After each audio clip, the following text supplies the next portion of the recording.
Welcome back to a Henry video. Shop Dog is already taking a nap and I haven't even done anything yet.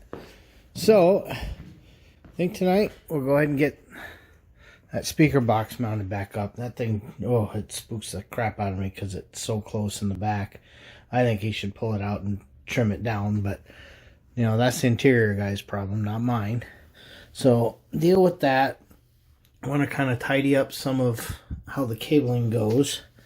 Unfortunately, I don't have that yet, so I think this project's going to get set aside for a little bit, and I will probably go ahead and start dealing with the dash stuff.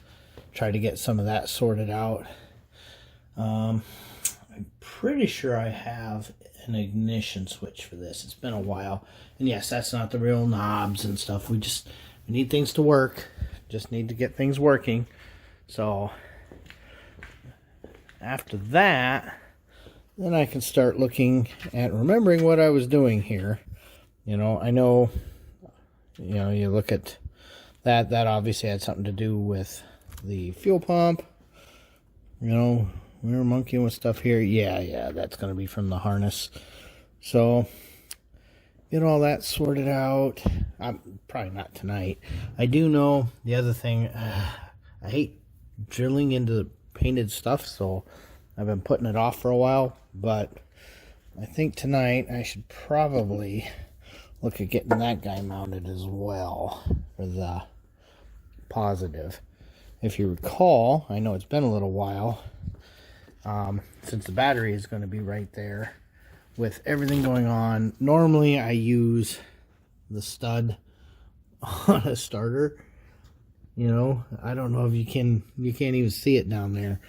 Here's the wire for it. So it's going to go here. So we'll get that mounted there because I can actually get to the back of that. It's not easy, but I can. So we'll get that in there with some bolts and nuts. And then we can get this built and hung. And then that'll go there and then over to the alternator as well. And then that'll be our main battery feed.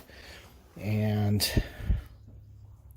you know, we'll do a real heavy between this point and the battery. Yeah, outside of that, you know, I'd really like to have this caught up and ready to go, but too many other projects and too many things going on.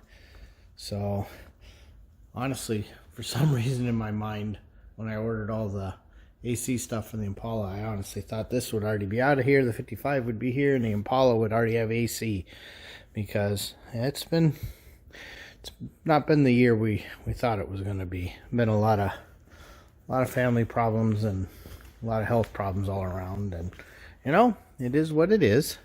So at this point, let us climb in there and deal with that box. It is very not fun getting back there. I know it looks like it's easy enough to just duck under the bar, but you're missing that the floor is coming up at the same time. So you feel like you're a porpoise jumping in and out of that. But I've got that screwed down. All those cables that are stuffed into that box are for future use with the speakers. I have to run the power cable forward and the front speakers cable forward. The rest of that is not my problem right now. So, much like how I've used the tunnel here, I think that's how I'm going to handle the blue cable over there. Well, we all know Dynamat is sharp and it will cut you. But here is what I'm looking at. I don't know that these things that I'm actually tied to are permanent, but at least it kind of keeps our length. So that's roughly how I expect that cabling to go. I've still got to finish that one over there. And then that pops up and through near the battery, because that's the logical place for it. So hopefully you guys can see. Comes through a nice thick grommet right here. And then of course that battery thing is right in here. So that should work out pretty slick. This point here is for the starter. I've still got to add that yet. That's not going to be very fun. But these are the things that have to happen before I can pop these seats back in. still hopeful that I'll get to those, but this is taking a lot longer than I had planned. Okay, I've been afraid of this thing for a while. But you can see, I finally have that in there. And it turns out I don't have as much room in there as I thought.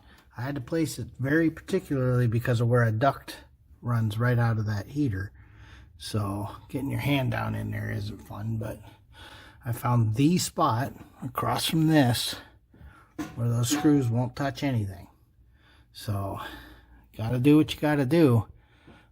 But this is coming along now. We're starting to see some of this. And of course that's in the car.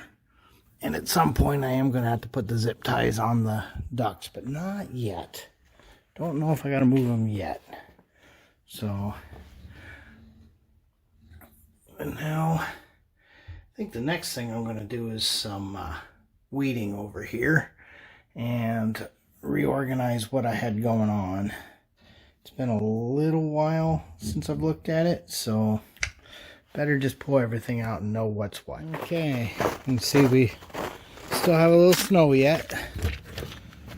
Alright, so Ollie got bored, so I have no inspector shop dog right now, so crazy things might happen. But at this point, what I'm working out is where the GPS is going to be mounted. One of the problems with the GPS is I have a button I have to have access to and a screen I have to see. So I'm working out where that's going to go.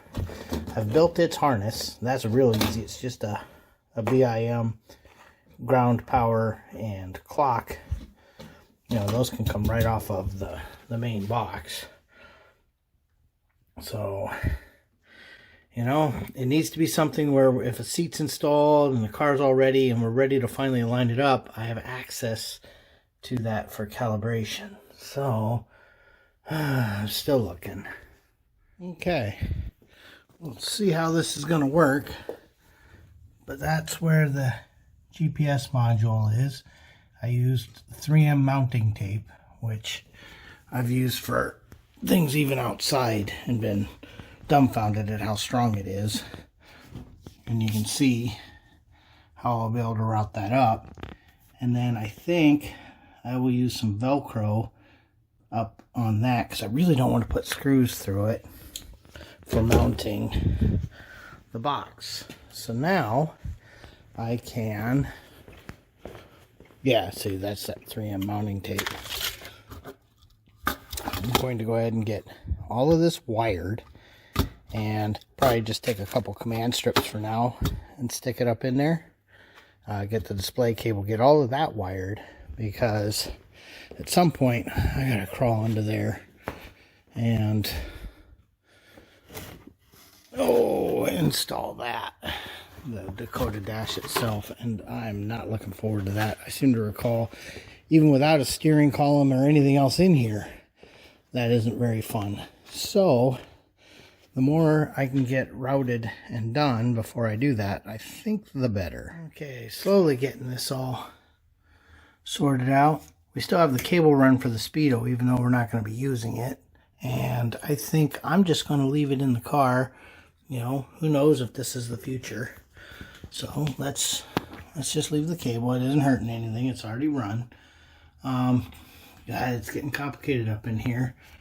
And I ran into the little snag of, I don't know where my switch 1 and switch 2 switches are. And I also don't know where they're going to go yet. So I got to think on that. So we're probably getting pretty close to wrapping for tonight. It's already, it's getting pretty late. So I know it never looks like much gets done, but I've been out here for about 4 hours, I think, maybe a little more. So yeah, that's definitely gonna sit up on this ledge back in there. I gotta get some industrial Velcro for it, and I gotta figure out where I'm gonna do for switch 1, switch 2, you know, for running through the menus. They're not in, they weren't in the box, so who knows where they are. And also I don't know if those are what I'm going to use. I think I have some more. Well, let me check in my things like that are usually in here. But yeah, they weren't in the box there. And I don't know that I want to go to one of these big buttons like I've used in other cars. Yeah, see, so I do have some from cars where I did use different buttons. So, I have one. I need one more. So, hopefully I've got another one in here somewhere. Anyway, I should probably look for that while I'm not looking through the phone. Not sure that that's working the best for me. But at this point, I think I got a plan. I know how this is going. I'm slowly getting things through the firewall. When everything's done, we're going to have to come up with a flap or some dum-dum or something to fill the big hole here that unfortunately we had to have. That was the smallest hole we could get away with there. So when it's all said and done, we'll fill that with dum-dum or some dynamite or something just to keep fumes out. Not that this is going to be the tightest car, but anytime you can keep fumes out, it's never a bad thing. So interior wise, I've still got to finish some of the courtesy light stuff. I've got to connect. Remember, we've got that stepper motor for the heater. So you can see the other end of that wire is over there. I got to get that connected. And we're just going to have the heater controls sitting in the hump because they're going to become part of the console. So don't know what to do with those at this stage. So they only need to just work. They don't got to be pretty right now.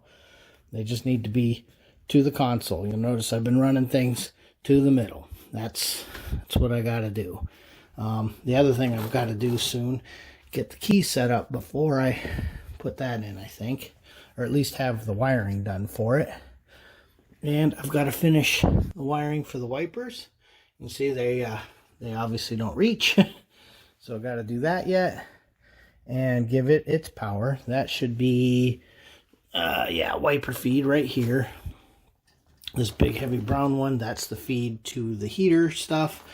And then the clock, the radio, the CB feed, even though, we don't know what we're going to need that for. It's just another circuit we can use.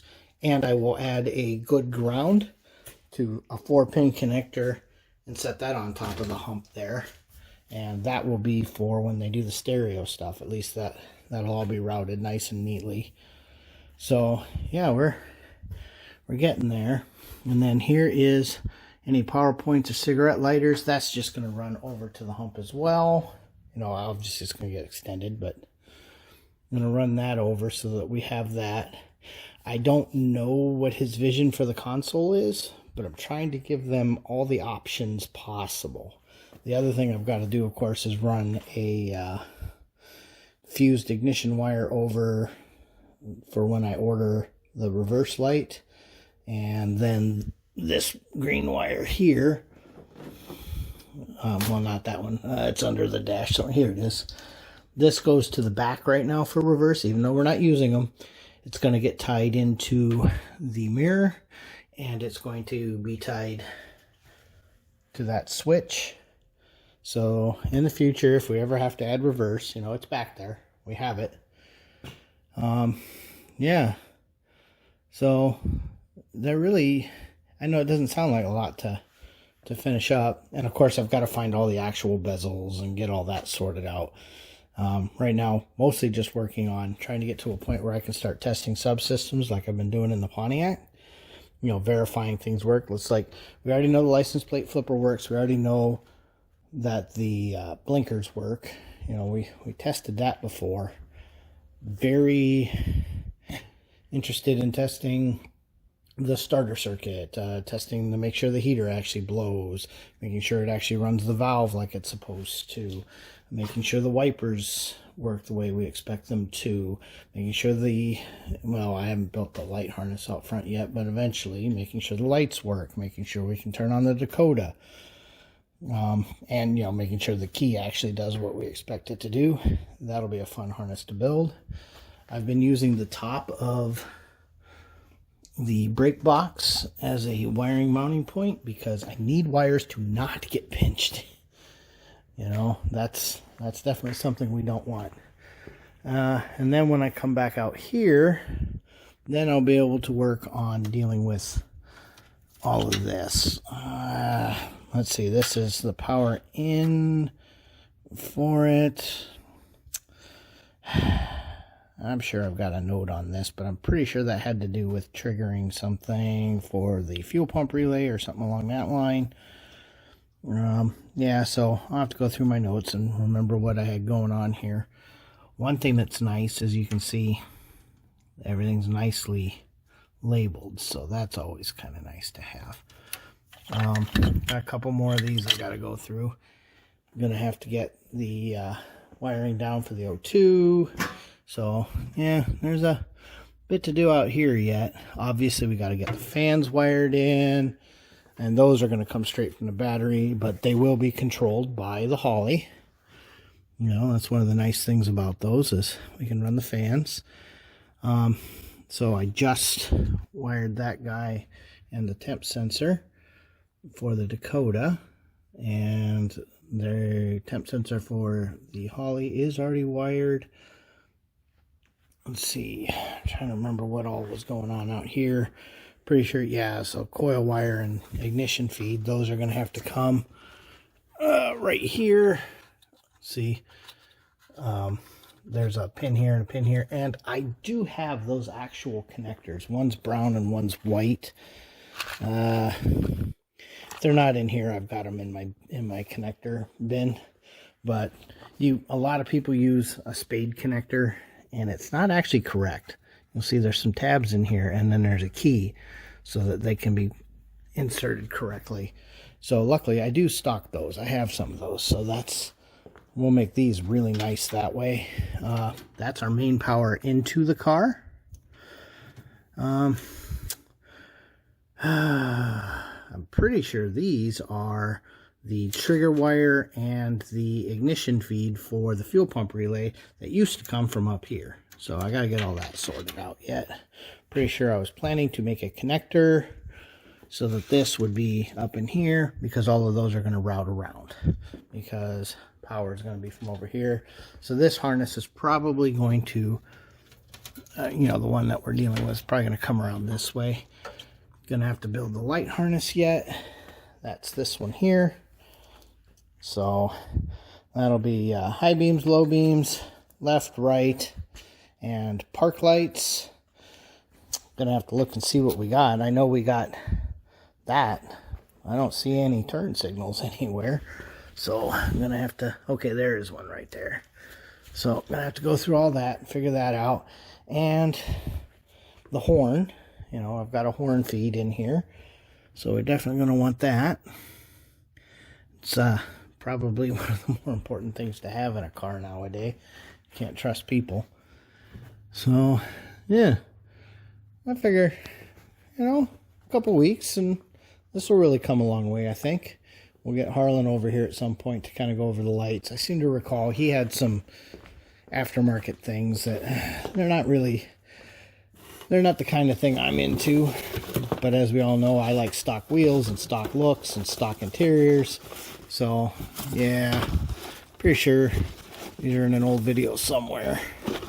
These are something he can run with his phone and make them change colors or do rings or something on them. I'm pretty sure we tested them at one point. So I think those are what's going in the headlight buckets, assuming they fit, because it's always one of the problems with aftermarket stuff is getting it to fit. I gotta figure out how I even get in here. Something tells me it isn't very fun. So I'm gonna have to figure out the best way to get the wiring into those. It's probably going to involve adding a pass-through hole, but I'll deal with that when I get there. Light harness won't take long. Honestly, the fan harness won't take, very long. None of this out here is actually that complicated. Unfortunately, like all the sniper stuff, it's really hard to hide those big connectors. Not a lot you can do. And, yeah, this is really coming along. So, anyway, it's later than I meant for it to get. So I'm going to say, thanks for watching. All right, and ShopRex says, always have fun working on your cars. Try to be safe and eat all the candy.